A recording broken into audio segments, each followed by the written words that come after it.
Halo Sobat YT, di sini kita akan membahas tentang otonomi daerah. Dasar diterapkannya otonomi daerah pertama kali diatur dalam Undang-Undang tahun 1999 yang saat ini telah diganti dengan Undang-Undang Nomor 23 tahun 2014. Tahu tidak apa sih otonomi daerah itu dan bagaimana cara kerjanya? Untuk mengetahui lebih lanjut, mari kita simak video berikut ini. Check it out!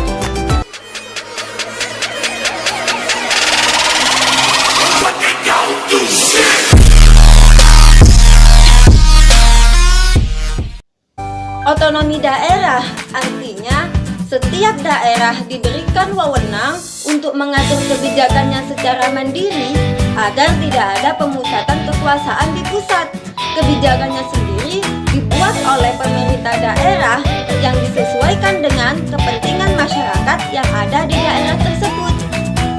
Untuk cara kerja otonomi daerah itu mirip banget loh sama tugas kelompok yang ada di sekolah.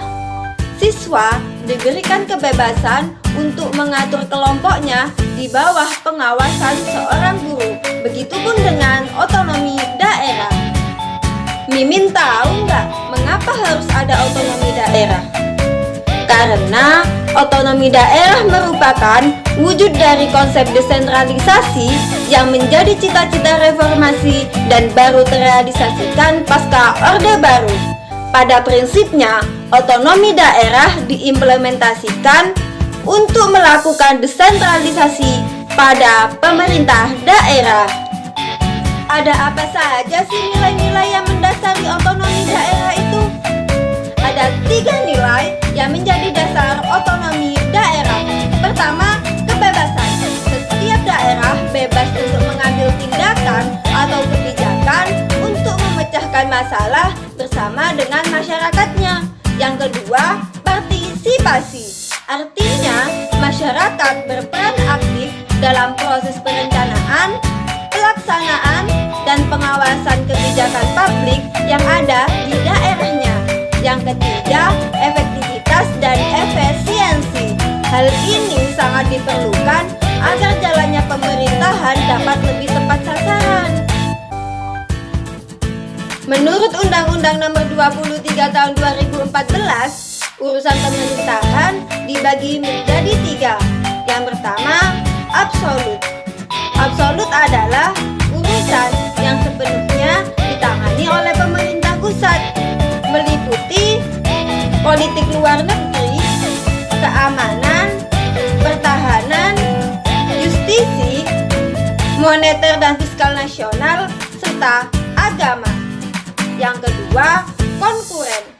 Konkuren adalah urusan yang kewenangannya dibagi antara pemerintah pusat, pemerintah daerah provinsi, dan juga pemerintah daerah kabupaten atau kota. Dan yang terakhir adalah umum, di mana urusan yang kewenangannya diatur oleh pemerintah sebagai kepala pemerintah. Meskipun sistem otonomi daerah memiliki banyak sekali kelebihan, tahu tidak bahwa sistem otonomi daerah juga memiliki kekurangan loh. Di antaranya, 1. Jika kontrol atau pengawasan pemerintah itu lemah, maka besar peluangnya untuk munculnya raja-raja kecil yang berpotensi terjadinya disintegrasi bangsa.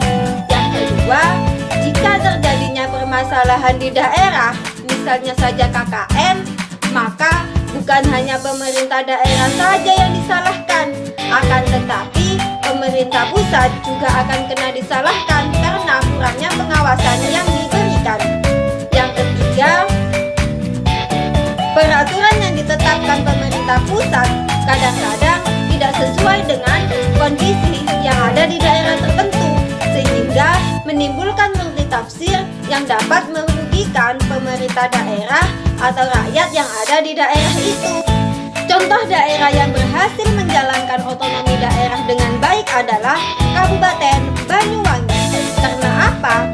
Karena daerah ini dapat membuat program yang inovatif untuk menjawab permasalahan yang terjadi di daerahnya.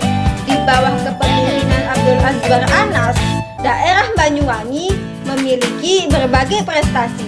Di antaranya, tingkat kemiskinan turun drastis selama 7 tahun terakhir, pertumbuhan ekonomi meningkat, serta pendapatan per kapita juga mengalami kenaikan. Tak hanya itu saja, bahkan kinerja pemerintahannya masuk dalam 10 besar nasional selama 3 tahun berturut-turut. Sekian video pembelajaran dari saya, sampai bertemu di video selanjutnya.